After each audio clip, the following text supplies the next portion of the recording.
এই প্রাপক বেহেস্তি এই বইটিতে 21টা চিঠি আছে। 21টা চিঠিতেই প্রায় শব্দেই শেষে love you love you love you আছে শব্দটা। তা শীষ খন্দকার আমার ছোট ভাই যখন চিঠিগুলো একবার পড়ে ও বলে, ভাইয়া লাভ ইউ শব্দটা বাদ দেওয়া যায় না? কবি মজনুর রহমান যখন প্রুফ করেন তখনও একটা আলোচনায় বলে লাভ ইউ শব্দটা বাদ দিয়ে দেওয়া যায়। তা আমি বলছি না, লাভ ইউ শব্দ থাকবে, শুধু বেহেস্তির জন্য না, আপনাদের জন্য লাভ ইউ লাভ ইউ লাভ লাভ রস নিয়েই বাঁচি, শুধু লাভ ইউ। ভালোবাসার ভিতরে আরো আমাদের একে অপরের জন্মাই যাক, একে অপরে আরো স্তূপ হয়ে যাক ভালোবাসার স্তূপ। লাভ ইউ আমরা একে অপরে বলতেই থাকি এই প্রেক্ষাপটে, ভেদাভেদ নয়, চিহ্নতা নয়, একে অপরে শুধু love you love you love you. অর্থাৎ সাহিত্যের যে শৃঙ্গার, হাস্য, করেন, রুদ্র, বীর, ভয়ানক, বিভৎস, এগুলো আমাদের ভিতরে থাক না।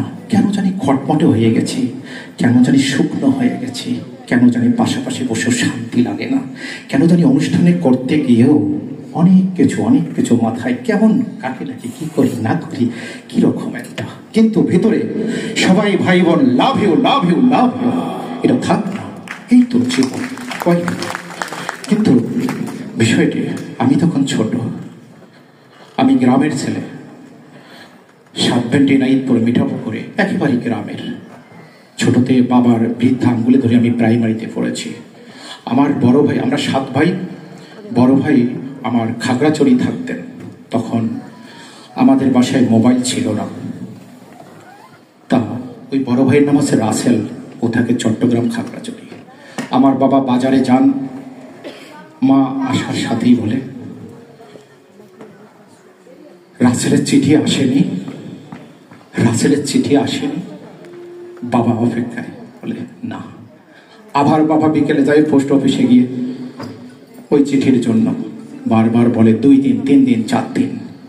যেদিন চিঠি পেয়ে বাবা খুলি থেকেই বলে মার নাম ধরে, এই আলিয়া, রাসেলের চিঠি এসেছে, রাসেলের চিঠি এসেছে। আর আমার ছোট বোন কুমকুম, আমি তখন ছোট্ট 2 ভাই বন্ধুরে দেই, কি মজা, রাসেল ভাইয়ের চিঠি এসেছে, রাসেল ভাইয়ের চিঠি এসেছে।